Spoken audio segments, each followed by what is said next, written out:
The issue in New Jersey is very different than, I guess, international, where international is the simple fact that they don't have clean water. Here locally, they have water, but what's being provided into their homes isn't good to drink or could make someone definitely very young sick. In the case of Newark, New Jersey, where we will be primarily working, there's still a lot of lead issues entering the people's drinking water source. Mm-hmm. The pipes in the city of Newark have been changed, but in the older homes, not yet. So we are creating kind of these portable water filter systems in partnership with other organizations that can be employed pretty much anywhere. Anyone can build one and can be used pretty much anywhere throughout the entire cities.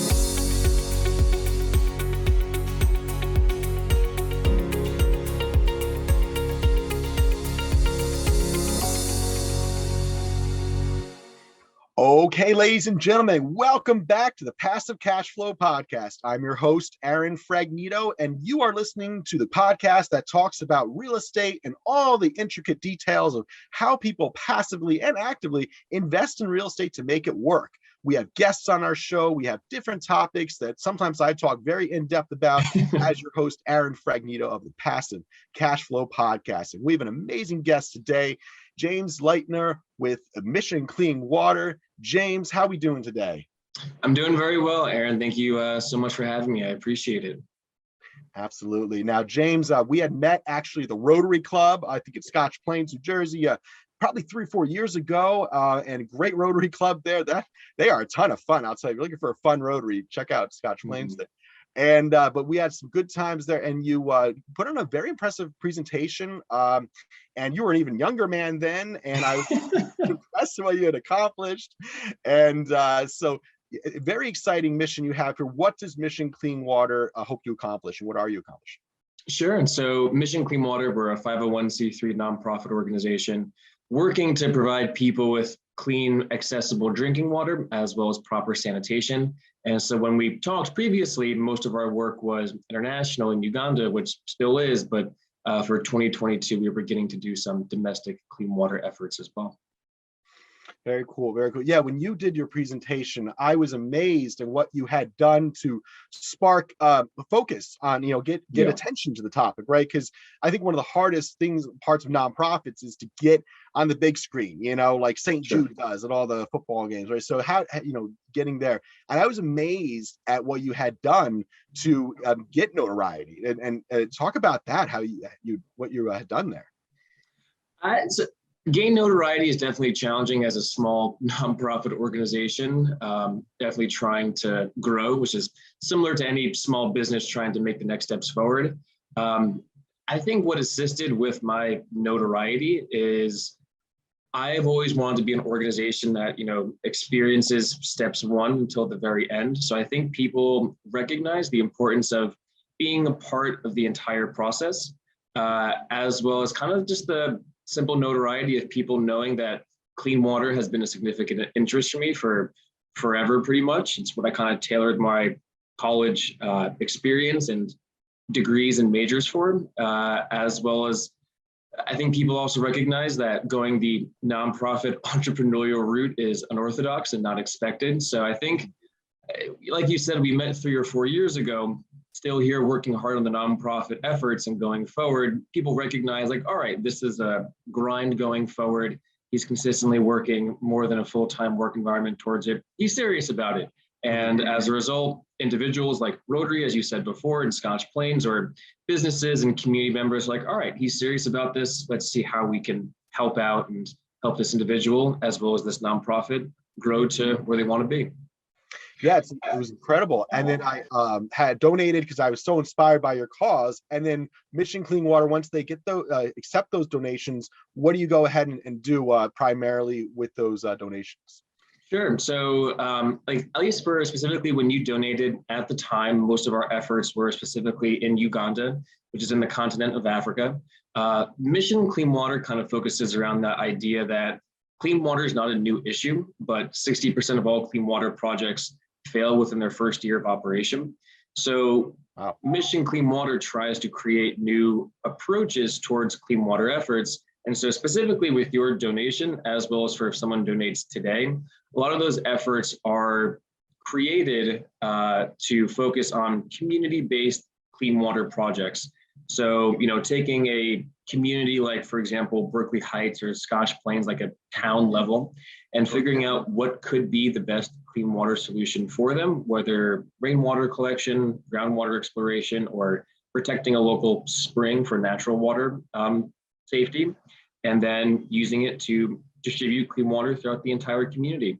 So for example, for your donation, that was specifically for a community-based clean water project that has provided clean water to about 3,500 people. Then we've done other projects specifically for schools, even larger communities like hospitals as well. So a little bit of everything. Wow, that's incredible. I just find it so cool how you go to a different country. First of all, you raise capital, which I know is hard to do. Yeah. Get in front of people, have a nice presentation. I remember you had UPS as a sponsor, which was very impressive. And actually, well, before I go to my next question, how did you get UPS as a sponsor out of the gate? That was impressive. That's a Fortune 500 company.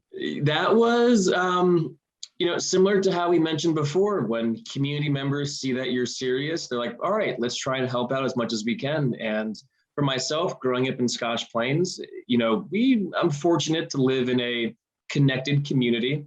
So when people kind of saw what I was doing, they're like, all right, I know someone in this company. Let me see how I can help out. And I've used my abilities as kind of an endurance athlete to fundraise for Mission Clean Water. And so UPS found, myself when I was walking across the United States to symbolize the journey someone goes through in a year to get water for their families. And UPS was like, this is extremely cool. This is something that we can kind of align with and try and help out with. And it was history ever since then. And during that cross-country walk, they came out twice to get some footage, do some meets and greets, and see how they could really help, further the mission and everything forward. Wow, very cool, very cool. I love what you had done there. And so at that point now, my main question here was you are essentially doing real estate development in a sense in a foreign country.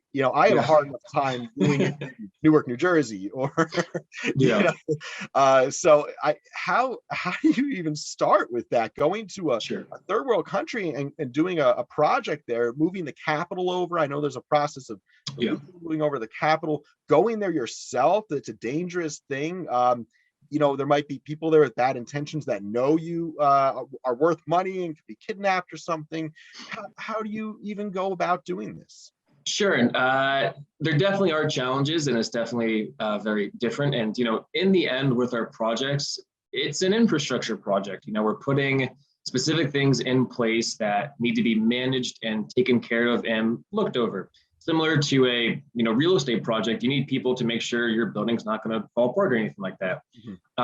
And so there definitely are challenges associated with it, because in the end, I'm from the United States. I am not from Uganda or from these communities itself. So even though I know a lot about clean water issues, I never consider myself an expert, because I specifically have never worked or dealt with these communities before.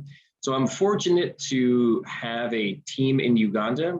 Before we began doing work in that specific country, we kind of already had this team pre-created of people that just kind of reached out to us that had the right qualifications, that are kind of the experts on the ground, people we can talk to every single day, keeping in mind the time differences, to just make sure our efforts are being completed to how we want to. So our specific sustainability goals, as well as your donations, are going into the right places and everything. And there is a lot that is involved when it comes to organizing the right trusted contractors, finding the right local labor to have better local investment, and just kind of keeping things on taps, considering the fact that, I'm a 22+ hour plane ride away. And pre-COVID, I was visiting Uganda, I would say once every 4 months or so. Since then, it's been a little bit more challenging, but I would also say since then as well, we have a much more high quality as well as full-time staff in Uganda that we fully trust to just make sure our efforts are continuing, as well as your donations are being put to their maximum, investment or full use. All right, so that's really interesting, and that brings me to my next question. So, we're running a nonprofit here. I run a for-profit business, and I'd say at the end of the day, a lot of the decisions we have to make are probably the same. How do we Yeah. get the most out of the money coming into the company so that we can A, keep our company afloat, make sure we're there tomorrow, B, service our investors that have expectations, and C, just make sure that all throughout these decisions we're making, our mission is focused, we are staying on task here. How do you balance those things running a nonprofit? Yeah, that's definitely a unique part. And you said it perfectly.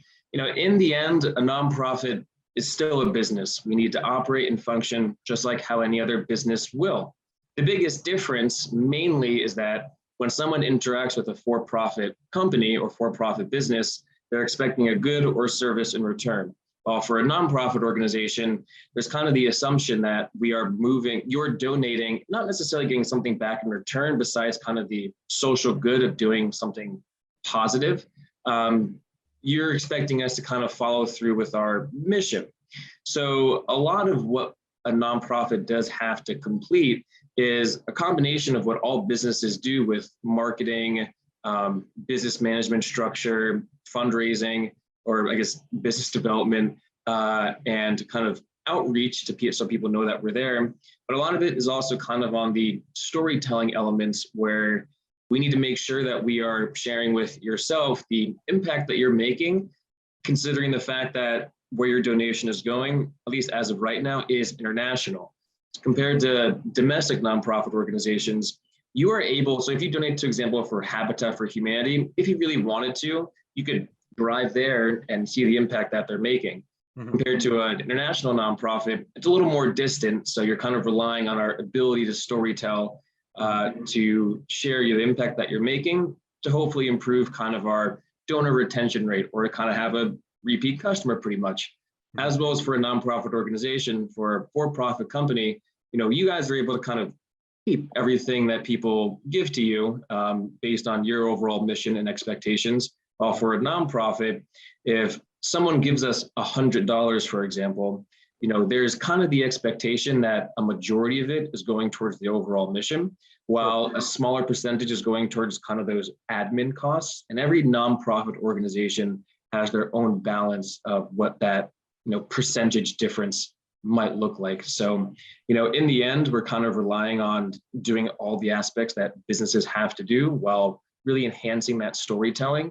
And I guess I'm also fortunate enough to have volunteers and board of director members that are the accountants, the marketers, the lawyers, and other individuals that are really willing to volunteer their time to make sure we're kind of hitting all those avenues a business might have to kind of consistently stay involved with. Sure. Any entrepreneur, you're juggling a million things in a day, it sounds like. Yeah. But it's even harder because, as a 501c3, you have certain responsibilities probably to report annually right back to your investors and back to the IRS. Yep. So that's interesting. And, same with us. We have SEC regulations on what I can and can't say with updates to investors or on the internet when I'm explaining our business model, so. Yeah, absolutely. We have to navigate all that red tape at the same time, keep our mission focused as well. And I love what you guys do. And I really, my final question here. So there's other nonprofits out there. I've always been a big fan of like World Vision, and boy, it's such a competitive space. It really is. And so like, I guess what inspired you to start your own nonprofit and not like team up with a more existing, try to get a job at World Vision, for example, or something like that.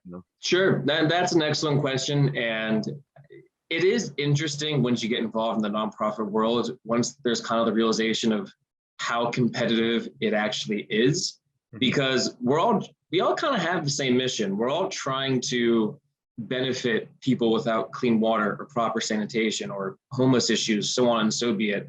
But there's kind of this back and forth of like, I want to help more people. No, I want to help more people. It's really fascinating at times.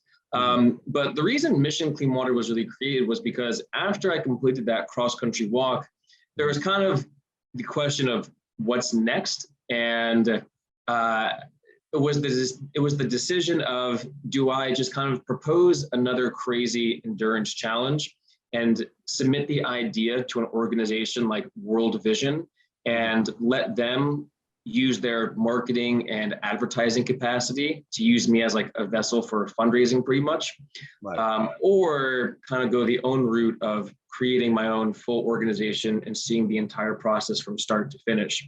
And there was kind of the realization that if I'm just fundraising and being kind of the first step of the entire process, I wouldn't feel as fulfilled as if I was able to be fully involved with the, I guess, entire process. So that's kind of how Mission Clean Water started. But then also before, I guess, Mission Clean Water and when in college and a little bit afterwards, I've been involved in the clean water world for some time and learned just how many challenges there are in the nonprofit world, as well as, I guess, the improper management of clean water projects and then the unfortunate failed results of some, and just wanted to try and see if there's new ways of approaching it and to kind of create new management structures that are open source that all nonprofits can use and create so we all can have better success and to kind of create a better collaborative environment. Also, I wanted to see, which we're starting now, is to try and create ways, there's clean water issues here in the United States as well. So there was the hopeful plans for Mission Clean Water to begin clean water projects here locally, which in 2022 we are starting now, which I'm happy to kind of branch off of and focus right here in New Jersey as well. That's great. That's great. That was my next question. What are you guys working on right now? What's your vision for 2022? You want to break into that a little bit more?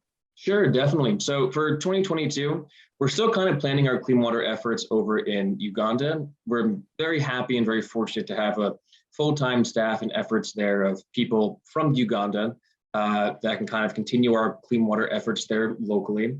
So in terms of that, we're working on 3 specific projects for 2022 that works at the community level, works with schools, as well as to provide clean water to an entire hospital. Hard to imagine a hospital without clean water. And then it's crazy. And then we're also beginning our efforts here domestically in New Jersey, because the issue in New Jersey is very different than, I guess, international, where international is the simple fact that they don't have clean water. Here locally, they have water, but what's being provided into their homes isn't good to drink or could make someone definitely very young sick. In the case of Newark, New Jersey, where we will be primarily working, there's still a lot of lead issues entering people's drinking water source. The pipes in the city of Newark have been changed, but in the older homes, not yet. So we are creating kind of these portable water filter systems in partnership with other organizations that can be employed pretty much anywhere. Anyone can build one and can be used pretty much anywhere throughout the entire city. So as of right now, there's already 3 of these systems in action, and there's the plans to kind of double that. But then we'll also be working in Patterson and hopefully Irvington as well. Patterson's a different scenario, where in Patterson, after Hurricane Ida, their city water wasn't safe to drink for up to 6 weeks after the storm.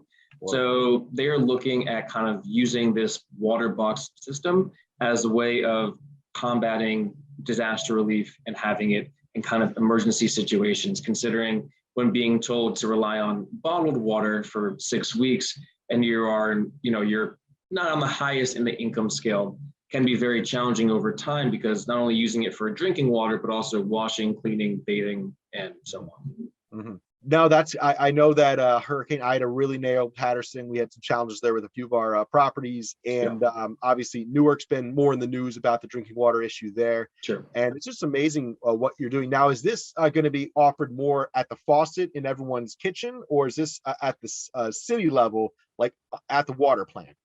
Sure. So I can kind of explain to you the 3 current projects that we have. So right now, I guess it's best to say they're kind of being managed by the community. So for example, one of these water boxes, you have all the filters attached to it, and it has wheels, so it's portable, but the system itself is at a kind of central church around kind of one of the main areas of Newark for their specific service area. And community members can come to that specific church, turn on the system, and collect water that way. And they're able to pretty much fill up their weekly water use in the span of only a few minutes. And those systems get about 5,000 daily users And it's really nice because all you do is attach it to a faucet or to a water source, and out the other end comes clean water, and there you go. Now, we look at these systems as kind of a temporary solution until something much greater can be created, where we can, find a solution, or the city can find a solution to ensure that people can turn on their faucets right at home and have clean water. And then I guess once that permanent solution is put into action, we can kind of begin to figure out, all right, who else need these water boxes? Where can we move them to? And kind of continue forward. So there you go. You're really helping out the community. That's awesome, man. I love to hear what you're doing. Mission Clean Water here. Really amazing stuff. So how can people donate? How can they learn more about your cause and get in touch with you? Sure. So some of the best ways is to simply visit our website. So it's missioncleanwater.org. Or if anyone wants to directly contact me with questions, I'm simply just james@missioncleanwater.org for my email. Once March kind of comes around, we do host local trail races and fundraisers and events, which all can be kind of found on our website. For anyone kind of in the Union, Somerset County, Berkeley Heights area as well. So there's definitely tons of events going on. Anyone is welcome to kind of directly contact me, and look forward to any messages or questions people might have. Thank you, James. And that's why I wanted to have you on, because you are very local to Berkeley Heights, Yep. this Union County area. That's where you specialize in doing a lot of your fundraisers and events. And I love what you do for your events. I've seen you running around carrying the water packs. That's one of your popular ones. I love when you're like, I'm going to run for 24 hours through the park, Berkeley Heights. And that was right. Didn't you do a 24-hour run in Berkeley Heights? Yeah, I remember that. That was exhausting. So this year, because we're beginning kind of domestic clean water work, starting June 1st, I'm just running, so no carrying water. I'm going to be running 52 marathons for 52 days in a row, all kind of local in the Scotch Plains, Berkeley Heights area. Okay. To kind of symbolize the clean water issues the 50 states experience, including Puerto Rico, as well as DC.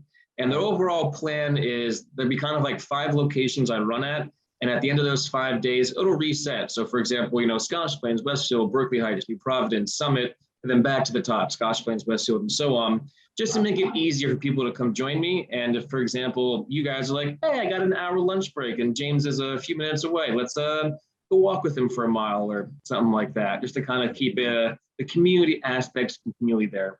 Okay. Wow. That's incredible. That's incredible. So no water pack on you this time, because for our listeners, James usually wears like a 50-pound water pack. I think it depends on what it was. How big a water pack did you? One time you had like a trailer you were pulling across the country, right?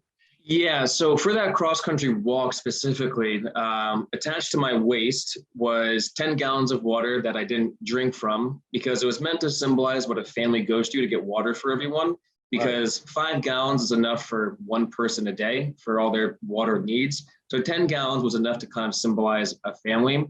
And usually every year, I kind of switch between something that's strength endurance focused versus like running focused. So this year is very just running focused and being out there for a very long time.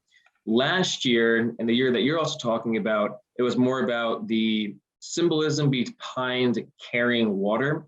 So last year, just in hand, I carried 45 pounds of water for a marathon a day for 14 days. Kind of just, experience something a little bit different, but kind of also just kind of create that symbolic image of carrying water, the fatigue that's put inside it, minus just, running all day. So it was meant to be kind of a little further symbolic meaning behind everything. That must be an incredible workout. You must be ripped after that.